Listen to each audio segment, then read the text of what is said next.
So in this video, we are going to cover how to program the switch panel using Spad.Next. I find that the Carenado 208s can be very, well, any Carenado, not just the 208, but can be a little bit finicky and torquey when it comes to how we program the switches and the buttons inside of it. First things first, let's go ahead and put the Carenado into the cold and dark state. If we hit the cold and dark state, there we go. All right, so we are now cold and dark, and everything should be. So first things, let's look first over at the switch section. So looking down here at the switch section. Now, one of the first problems that you uncover is some of the switches will allow you to leverage the default state of the Sim-Connect values. So let's go ahead and use really a simple example. Let's use the light switches. So when you look at the landing light switch, you'll notice when the switch goes into the on state, we use the action of, so the action we used was change data value, right? And that value was turn the landing light, set it to 1. So in the list, you've got your lights, light landing. So away we go. So what's nice about this is even though toggling the switch, so what we mean by that is using the event monitor system. This is one of the places that I highly recommend when trying to figure out how to approach sorting out what a switch is doing. This may or may not help lead you in a permanent direction, but it's a good place to start. So here, when I toggle on one of the landing lights, both go on anyway. And you'll notice it uses the event of landing lights toggle. So inside of the sim, Carenado with that button macro is toggling the lights. They're not actually setting the data value, unfortunately. So what we can do is program that switch. When I pressed it to the on state, you notice that it didn't toggle. So it doesn't send the toggle command, it sets the value. Now, when we undo and set that switch to off, so the landing light switch, so again, we're talking about the landing light switch. So when we look at that event monitor, we are not seeing, with the event monitor, we are not seeing anything to do with landing lights on and off. But the switch does move. So under the hood, Carenado with the landing light is allowing the data to control it. So what do we mean by that? If we use the data monitor, but when we look at the data monitor, you can add individual fields of data if you want to look at them and track them. So obviously we could go to landing lights and we could add that one value to our data monitor. And so now when you turn on those switches in the sim, you'll see that they are affecting the landing light value. So Sim-Connect is tracking that sim value of landing light going on and off. When you add an LVAR value, this is actually going to add all of them. So we'll just clear this out. If I hit add LVAR, this is going to add all the active LVARs that Spad.Next has been tracking, including LVARs from other sims or vehicles that may have been loaded or used before. Example, the TBM. I'm going to see TBM switch in here that does nothing. So now you can go through and X out all these values that are rapidly changing if you want to use this as a means to track some data. Once you've gone through and deleted some of these, like total endurance, I don't need to see this, go away. Once you've gotten rid of all those, you can go and you can save these configurations. So instead of saving, I want to load a configuration, which is our C208. So I have pared down all of these values that I've been using to do tracking. And then you can also flip it for the provider if you want to sort them by LVAR or SimConnect. So I can see that with my light nav, when I turn on the nav light, it will 0 and 1. I will change that state. And of course, I can see in the sim the nav light going on and the nav light going off. Okay, so these are the two pieces I highly, highly, highly recommend using when it comes to trying to figure out what events are taking place. The only problem you have, especially with something like a Carenado plane, which is this weird mismatch of some stuff LVAR, some stuff sim commands, but then worse, instead with the example of the lights here, right? They'll use the toggle command, which kind of sucks because you're not setting the actual state. So instead of that being nav lights on, nav lights off. And again, there are some things that don't have sim commands. And remember, there's a difference between sim data and sim commands. Sim commands are key bindings and buttons, things that you can attach through the like key binding area. But since we're using Spad.Next, we don't have to use any bindings, and therefore we can control the data. However, we will find some weird inconsistencies. So let's go through how I programmed my panel, and hopefully that will maybe give some ideas, and hopefully me showing you how I've used data monitor and event monitor will help when you're trying to figure out some stuff on your own. Lots of trial and error. It's not perfect when it comes to these. Now, something like a PMDG, which I've done some videos on those are real easy because everything is LVAR based and everything has a value. In some cases, you just have to figure out how you want to control those LVARs. So in this case, though, it's going to be a bit of a mismatch of both. We're going to jump into it now a little bit further on a switch-by-switch basis. All right, so first up, I use the rotary dial to control some of the stuff to do with the starting and ignition sequence. One of the things that you're going to note right away, and this is one of the things that sucks. So first off, we're going to see one of the problems and why it sucks. When we look at the ignition switch data monitor, and if instead we sort by the variable name, the reason for this is almost all of these switches start off with ASD underscore either a button, a knob, or a switch. And you'll see they have LVARs for air conditioning switches, which do nothing. Air conditioning left, right. So they've got the anti-ice prop switch, the anti-ice structure switch. You've got your AP trims, but that's TBM. The anti-ice structure as well, that is actually only found in the TBM. So again, they didn't use that here. You got your Avionics bus tie, which again, something else. Your Avionics and zero switches. So as you can see, there's a bunch of these ones, ASD underscore switch. And they've even got dummy switches and dimmer switches. But one thing they don't have is an ignition switch. There is a TBM ignition switch, but there isn't a switch that tracks for the ignition. In some cases, this becomes a problem, meaning we have no way to track data or write data.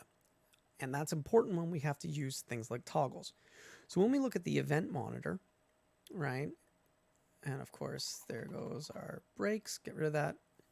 So here, when we flip the turbine, so the ignition switch, you'll notice the only thing that fires is turbine ignition switch toggle. No other data is set. When we look at the data monitor, right, no data is set. And we have anything to do with ignition, tracking, anything to do with ignition, and we see nothing, including all the SimConnect ignition values as well, including master ignition and Sim-Connect turbine ignition. So unfortunately right now we have no way to track this switch and track its state.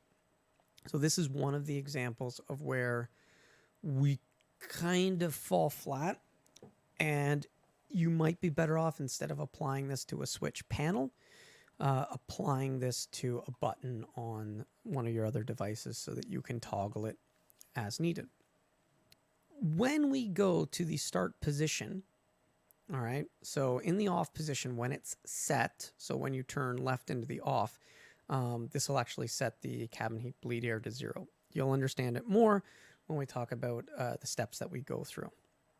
What we also have is a conditional event for our start position set.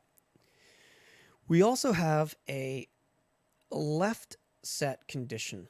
The reason for the left set condition is needed because we want to say that ignition track, if it equals 1, so ignition track is a variable that we created ourselves.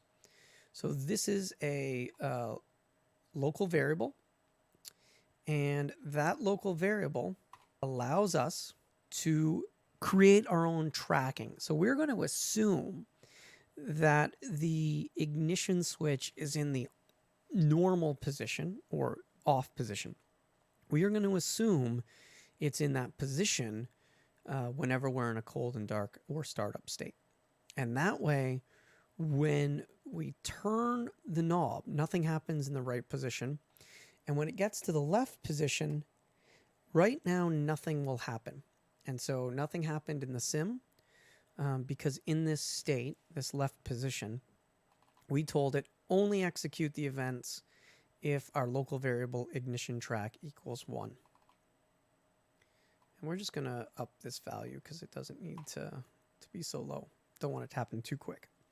Nothing happened here. When we go to the both position, you'll notice there's nothing for both.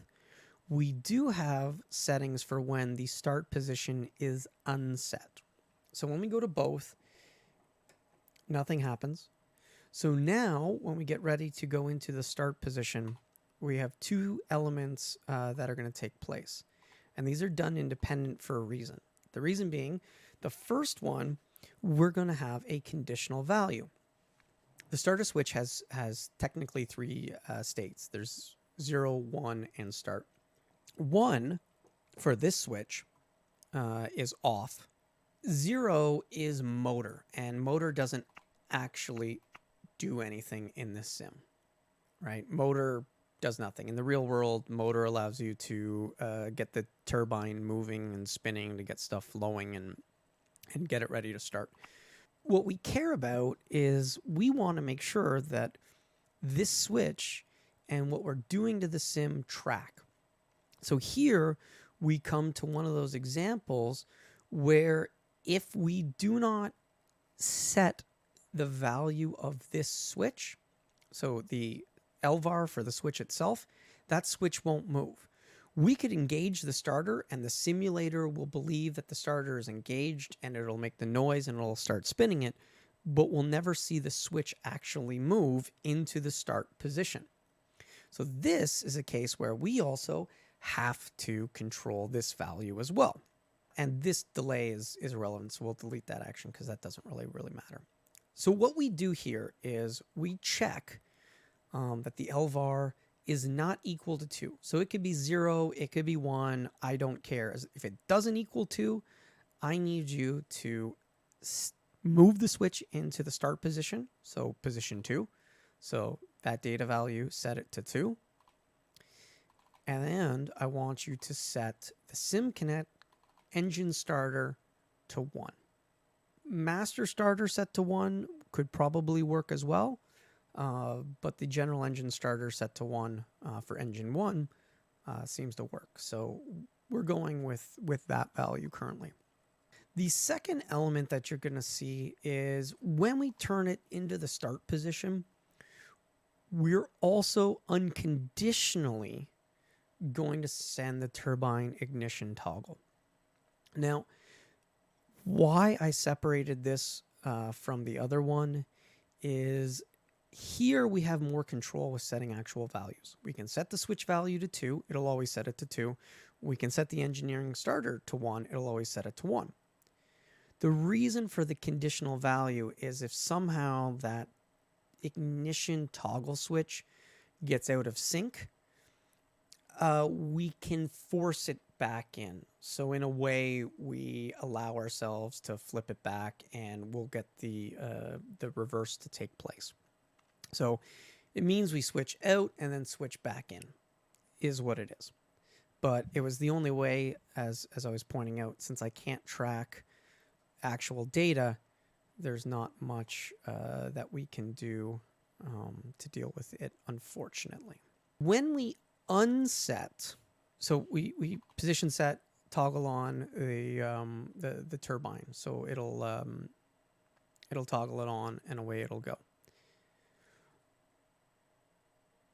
So now we go to the unset.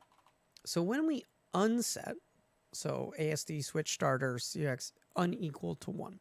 So now whenever you switch it into the both from the start, so you're unsetting the start switch, it'll check then, and based on how we programmed it, this should have made the start switch set to 2.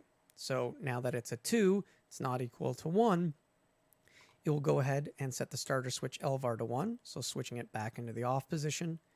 We're also going to set the cabin heat bleed air to 1, because after you've started up and the engine's running and you turn off the starters, you can turn on the bleed air. So I was just doing this, so we'll make sure that that CAS message goes away. And we can choose or not choose to have this delay, so we'll just delete that action, and it'll do these 3 items, and it'll also set the engine starter to 0. In our start position unset, so non-conditional, the non-conditional event, when we turn it to the off position, all this will do is set the ignition tracker local variable to 1. And this is just so that the sim knows that when we unset this position here, this will set it to 1, so that when we go one more to the left, the left position set, the conditional value of it does equal 1, go ahead and send the turbine ignition switch toggle to hopefully toggle it to the off position and set ignition track to 0. So getting us into the state that we were in. A little bit more complicated using this switch than, say, a couple of different switches, but something to do with the rotary switch, because might as well use it. Remember that the key to this is when this goes on right now, you see that both the starter and the ignition go to the on position. And if we toggle it to the both, so now my starter comes off and my ignition is still on, I go to the left and the ignition comes off. And then when we go all the way back to the off switch, this will also finally turn off the cabin heat bleed air. So we turn the cabin heat bleed air after starting the engines and turning off the starter. And then we'll turn the cabin heat bleed air when we would turn everything to 0. And so both our starter and our ignition would be in the off positions as well. Very, very straightforward. And again, real quick, the reason why we did these 2 start conditionals was because sometimes, don't know why, but if this is in the on position, obviously we will get out of whack and the ignition won't be on. So you'll just keep cranking, hearing and everything will be out of sync. Let's just show what it is that we're talking about when it comes to those items. When we turn this into the start, now you'll see that they're out of sync. But because of the conditional event, when we only go back to both, it would only send the command to turn off the starter. And so now, if I switch it back to start again, obviously both would go into that position, and now I've got them back in sync, and all of my toggling will make a lot more sense. Hopefully that explains the start switch and the programming and how I thought through it logically.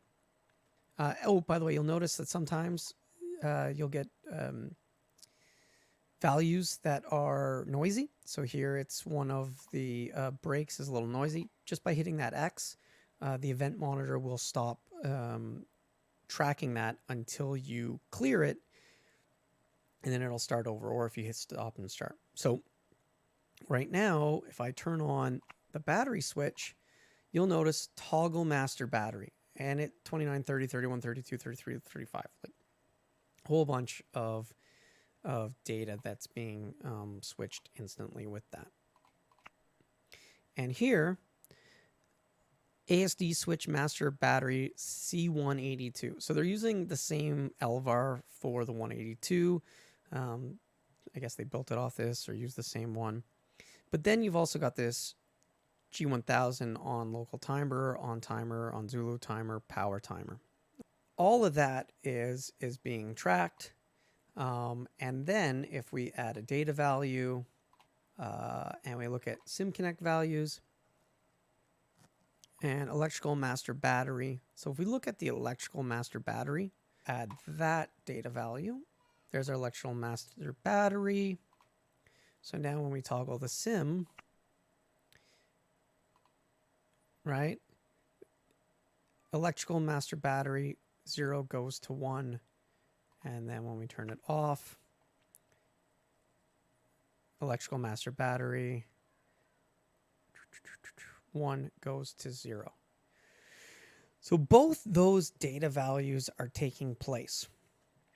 And if we go into our switch and we control it, we see them go on, we see it go off. So you can see that that goes on and off. If we get rid of this value, complete action,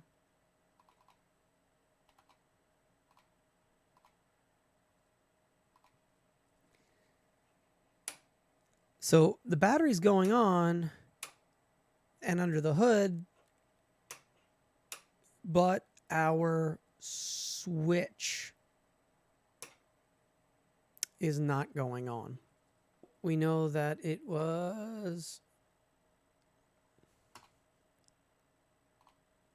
that, and we'll change this one.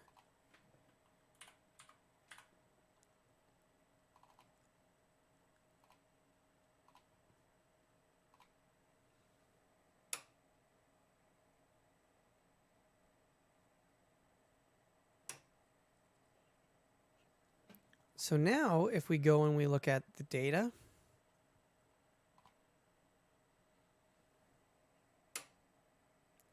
just turning on the 182 battery on this switch will actually take care of all that you need to do. Programming that switch just got a lot easier. This is for our alternator. Just switching that LVAR is not triggering the event. So when it comes to the master alternator, we have no choice. We need to go into that data value and go to the engine master alternator. Set that to 1.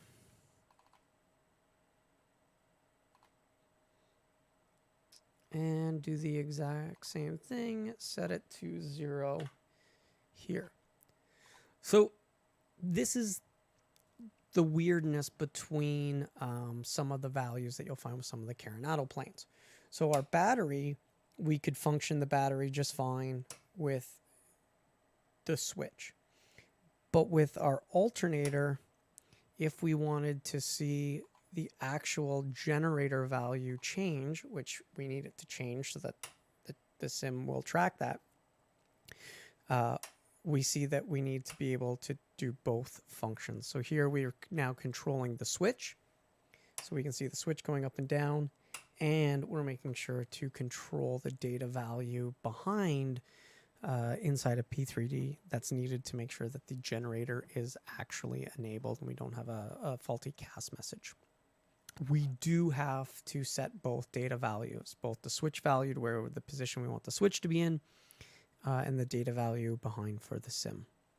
With the avionics, we have two avionics switches. There's a switch 1 and a switch 2. And again, just by hitting one of these, they're independent of one another. But when you look at the event monitor,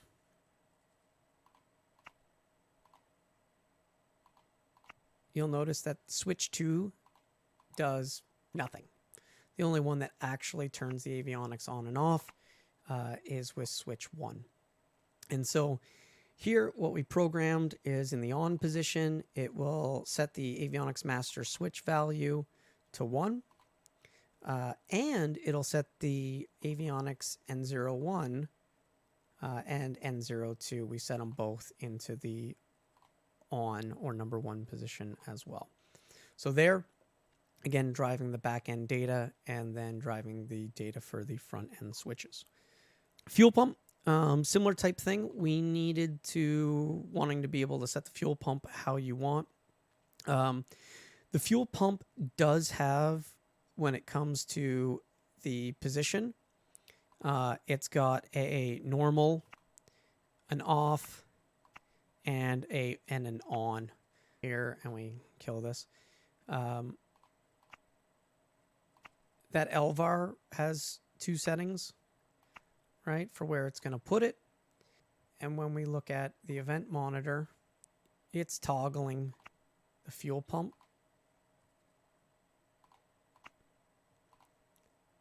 And does nothing really in the up position. It's in the down and the middle, all the way to the top, does nothing. So it's like fuel boost normal, fuel boost on, but in reality, you have to turn the fuel boost pump off once you're running. Otherwise, the CAS message comes up and stays yellow until you turn it off. So I find that a 1 and a 0 is fine. And I skipped that middle weird position. It was weird. So I just go with the set the switch. So set this aux switch, set it right to 2. So put it all the way up. Set the fuel pump to 1 so that it'll enable the fuel pump. And then when in the switched off position, go with 0s.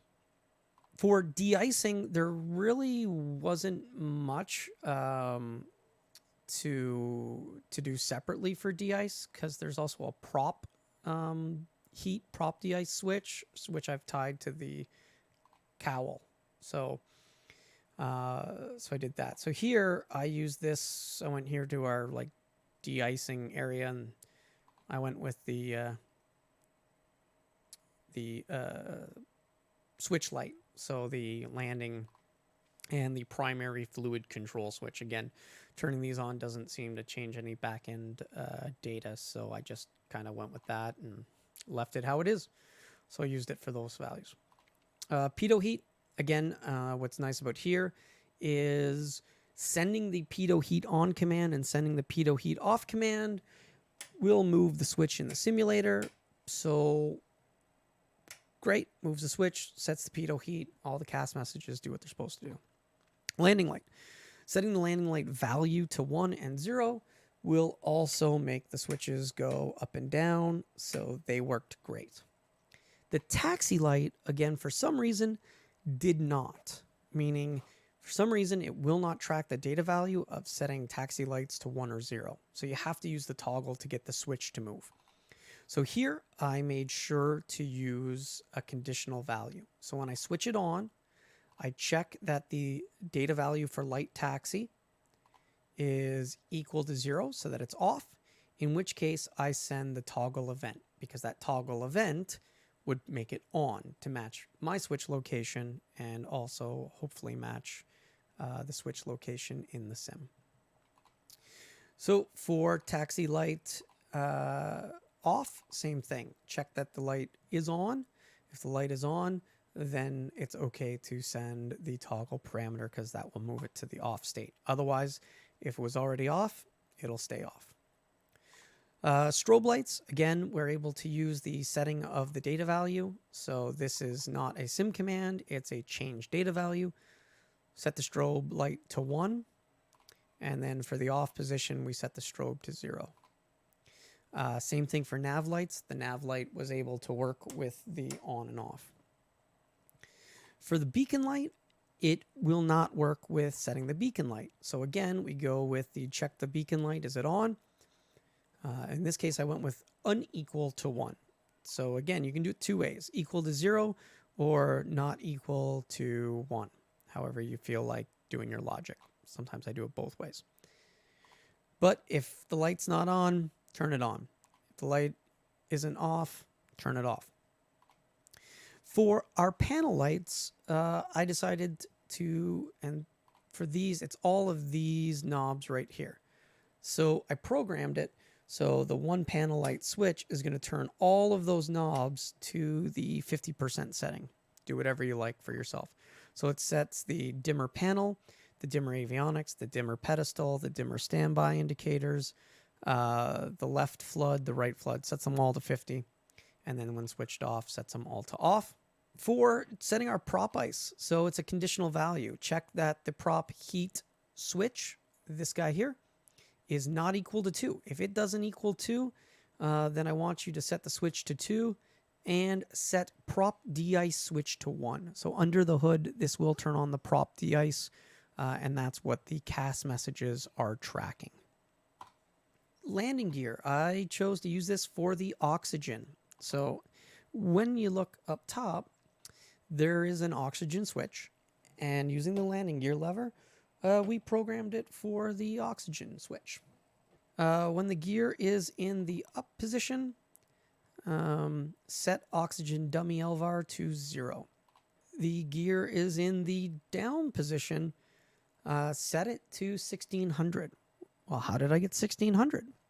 So I tried 1 and 0 and it didn't work. So as always, I come back here to our trusty little area, and I made sure to be tracking the data value, so the LVAR, because they're all in there. And I noticed when you toggle this on and off, it goes from 0 to 1600.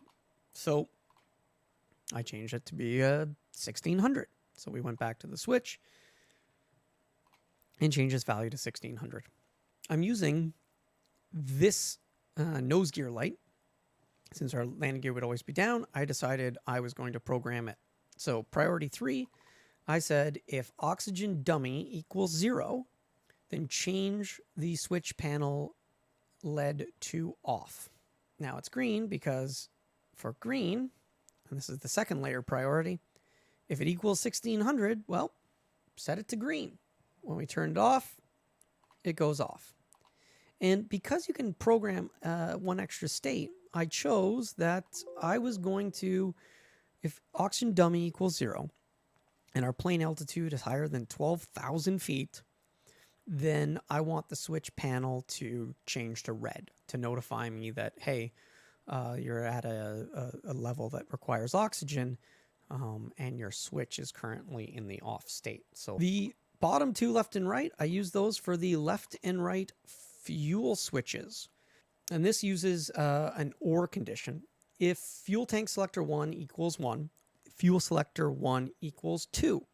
And so for these data values, what you realize is 0 is off. Bring that back up. 0 is off, 1 is all, 2 is left, 3 is right. So you have to figure out those combinations. And so what we wanted here was whenever the left switch is on, we want it to be lit up green, but it can actually, but it's not the switch itself. You're basing it actually off the tank selector. So they did this logical thing with how these two switches are positioned, and it means which tank or which value is which. So make it green in both cases where that switch is definitely on. It'll go red when the main level is less than 2%. Maybe we'll change that value to like 5%. So less than 5%. So percent of maximum capacity, it's 5. Okay. In which case, hey, make it red so that we know, hey, we're getting low on that tank. And then finally, when they'll turn it off when it's either 0 or 3, meaning both are off, or it's just the right tank that's currently on. And then over here on the right, we did the reversal, right? So now it's based on 1 and 3. That's 1 and 2, right? So here it's 0 and 2. And then, of course, for our red, we wanted to change the value. We'll just make it 5%, not because that'd be 10% overall fuel. So that's what we use these 3 LEDs for. Figured it was something useful to do. Now, mapping the fuel tank selectors, those I actually mapped onto my throttle. So I have a modified couple of Cytex where I replaced it with a 8036 board, one of the Leo Bodner boards. And so 8 and 7 are actually switches. So I changed their button mode to be a on-off switch instead, because I'm using on-off toggle switches. And so whenever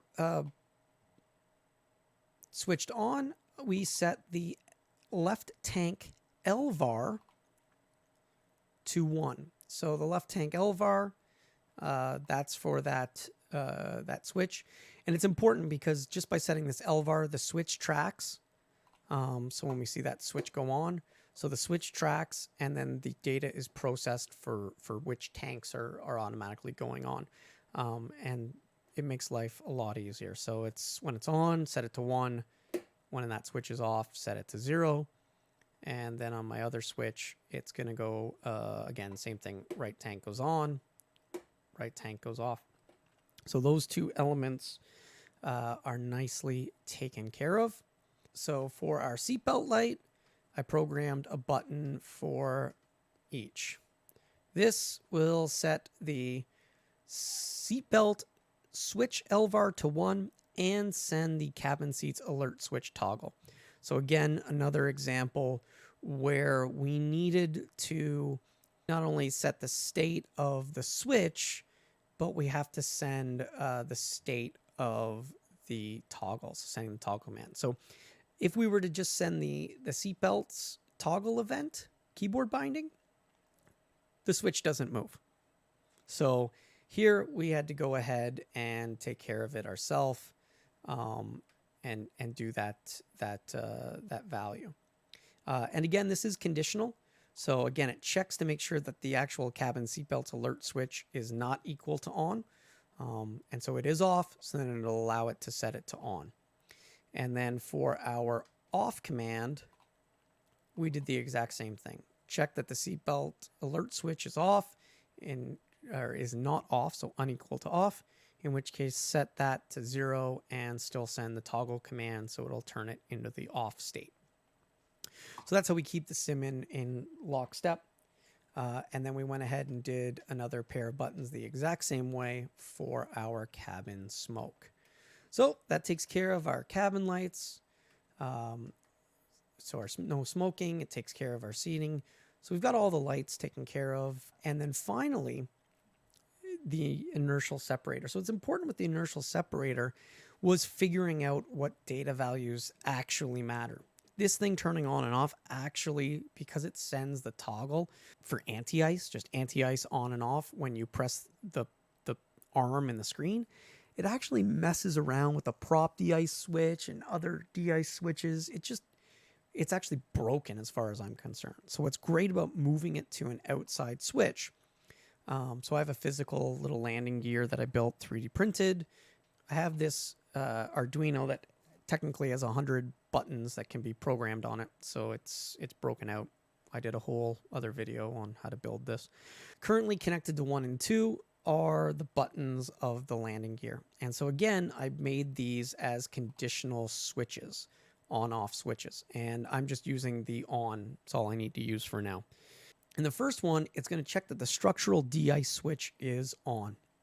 And this is because This seems to be the data value that they're messing with to keep track of where it is for the arm. So structural de-ice switch equals on, in which case, if that's the case, then you can set engine anti-ice 1 to 0. And this seems to be the item that is tracking for the actual inertial separator. So engine anti-ice 1 to 0, boom, away it goes. And so then the actual functionality of the inertial separator will take place. The RPMs will speed up.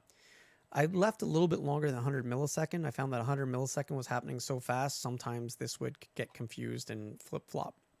So wait that long and make sure that the structural de-ice switch value is set to 0. So it's on, and then it'll do this, and then it'll set it to off.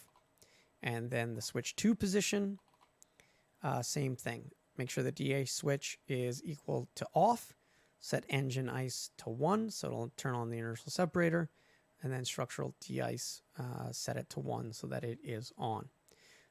And so with that, now we've got our inertial separator function that is happening properly.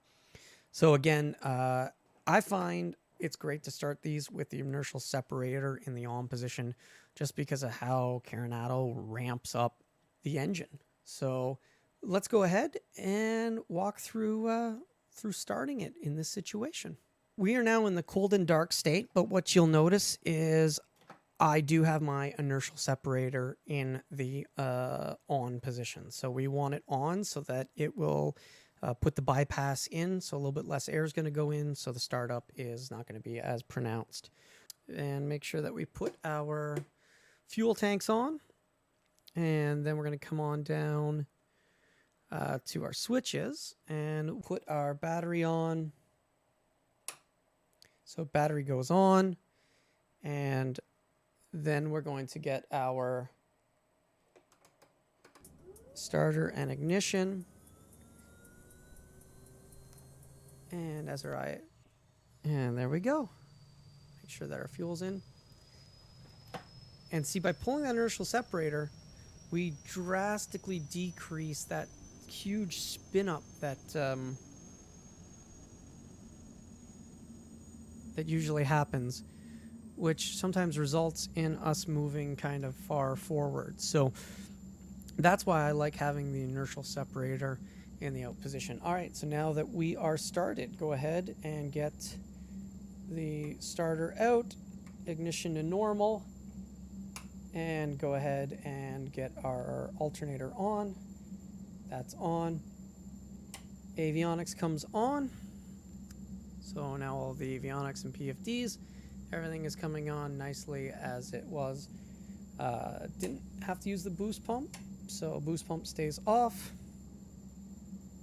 So back over to our switches. TOS, system test okay. Seatbelt on. Go ahead and got our de-ice on. We got our pitot heat on. Landing light, taxi light, strobe light, nav light, beacon light. So all those lights, plus we can turn on all of our panel lights. And then we've got our prop heat. So looking outside, see all those nice lights are on. There's our landing lights. There's our taxi lights. Strobe lights. Nav lights. And our beacon light.